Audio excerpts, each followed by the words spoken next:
Hey guys, thank you so much for joining me today. I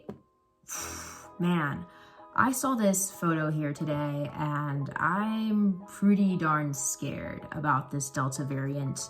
Thought we were kind of making some positive progress for a while, but it is very clear to me that in this state that has provided not only free vaccinations, but are now paying people to get vaccinated. I'm shocked to see this. Putting that aside, this video is for the people who are vaccinated and who are interested in traveling responsibly this summer. I'm going to list 3 ways in which you can prove your vaccination for travel, both domestically and internationally. So let's get right into it. So let's first start out with the actual CDC card that you have received. For privacy purposes, I am not going to be showing you any of my information. I have it right here, but you do need to have this card with you at all times. Now, for those of you who are clumsy like me or tend to get mugged, you need to have a plan B in order to show proof of this, right? So first, I would say take a photo of it on your phone if you have a smartphone, or, if you don't have a smartphone, then get your Polaroid out and take some photos of it as well. But always have a backup of it somewhere that you can quickly access it. There are currently states in which they're not only accepting this because now I think there's fake IDs. There's going to be some more regulations involved in order to make sure that these are legitimate.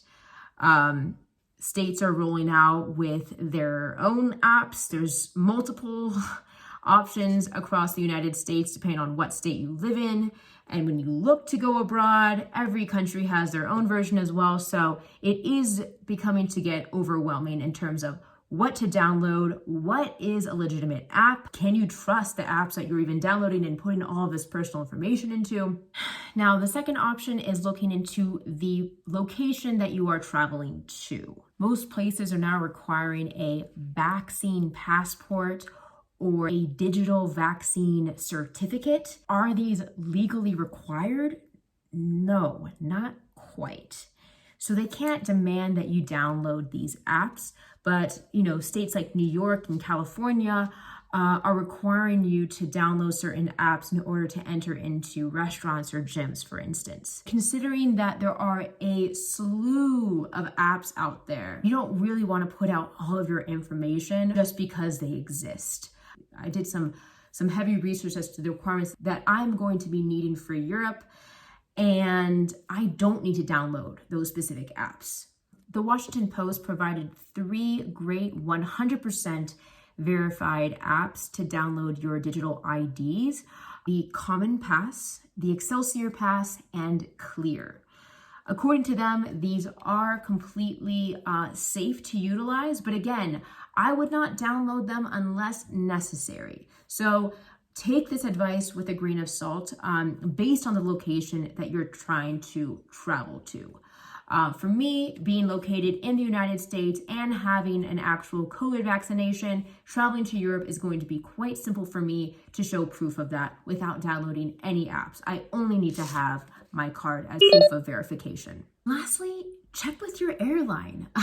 The vehicle in which you are traveling by may also require you to show proof of a digital vaccination. So according to Forbes, there are 2 that they highly recommend. The first one being Travel Pass. So this has been adopted by 4 dozen airlines and is greatly recognized. So if you are going to be traveling by air, check their website to see if this app is going to be applicable for you. The second one is Verify, which is also an alternate to this other app. So you have to know what is going to be required for your destination and for the vehicle in which you are getting to that destination. All right, guys. Well, thank you so much again for joining me today. I really do hope that I cleared up a lot of the confusion around these digital vaccine passports, or passes is what they call, or certificates. The names are continuously changing, but considering that all countries are kind of working at different levels and at different paces and all have different protocols and requirements.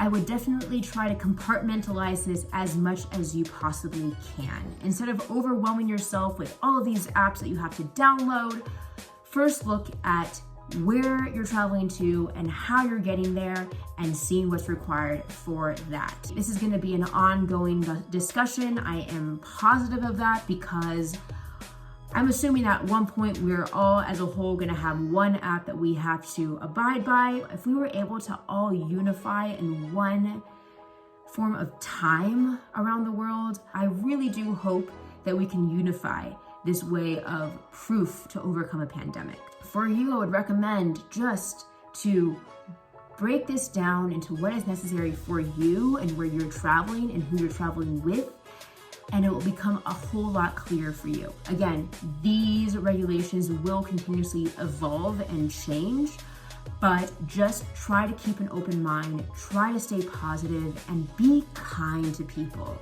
If you have any updates, please feel free to include them in the comment section below.